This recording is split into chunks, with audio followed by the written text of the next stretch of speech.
madaxweynaha jamhuuriyadda Soomaaliland mudane Axmed Maxamed Maxamuud Silanye waxa si diiran oo kaliya laab ah maamuuskeeduna aad u sareyso ugu soo dhaweeyay xafiiskiisa ra'iisul wasaaraha Itoobiya Master Haile Mariam Desalegn kaasoo martiqaad rasmi u fidiyay madaxweynaha Soomaaliland kulankan uu madaxweynaha Soomaaliland la yeeshay ra'iisul wasaaraha Itoobiya Master Haile Mariam oo ahaa mid muddo qaatay ayaa waxa lagu lafaguray intii uu socday kulankaasi xiriirka saaxiibtinimo ee fog u dhaxay iyo sidii labada dal ay uga wada shaqayn lahaayeen wax wada qabsi buuxa oo dhaxmara gaar ahaan dhinacyada amniga horumarinta dhaqaalaha kor u qaadista ganacsiga ilaalinta dimuqraadiyadda iyo arrimo kale mudane Axmed Maxamed Maxamuud Silanye madaxweynaha Soomaaliland waxa uu warbixin dheer oo ku saabsan marxaladii kala duwan ee Soomaaliland soo martay ka siiyay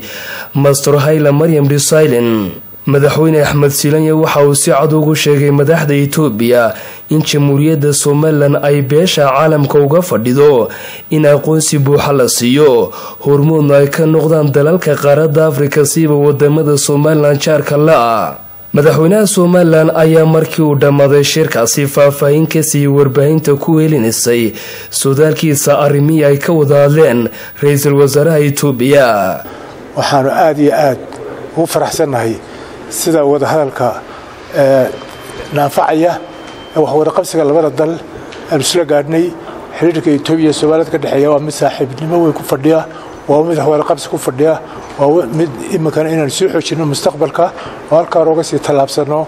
oo dhinac walba oo leh horumarinta labada dal iyo wada shaqayntooda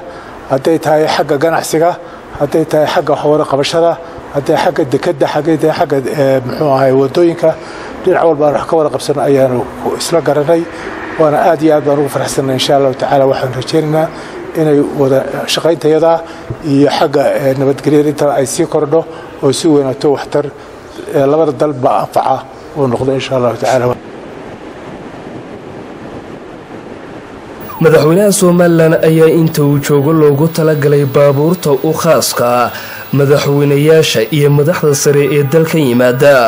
kulanka madaxweynaha Soomaaliland iyo ra'iisul wasaaraha ayaa sii xoojinaya cilaaqaadka labada dal waxaana ku weelnaysay madaxweynaha Soomaaliland gudidii farsamo ee wada hadalada Soomaaliland uga qayb galasay iyo madaxda safaarada Soomaaliland ee Itoobiya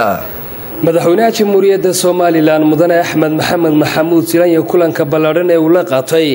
ra'iisul wasaaraha dalka Itoobiya ayaa ka mid noqonaya kuwa lagu dardargelinayo xiriirka saaxiibtinimo ee u dhaxeeya wadamada Soomaaliland iyo Itoobiya mana aha kulankii ugu horeeyay ee madaxweynaha Soomaaliland iyo ra'iisul wasaaraha dalka Itoobiya ay ku yeesheen magaalada Addis Ababa waxaana uu ku soo beegmaya xilli wadamada Soomaaliland iyo Soomaaliya ay wada hadal ballaaran ku yeelan doonaan maalmaha fooda inagu soo ay dalka Turkiga أحمد سكي داير حسن تلفزيون كقرن كسوماليلاند مقالة مدحضة ودن كإثيوبيا أديس أبابا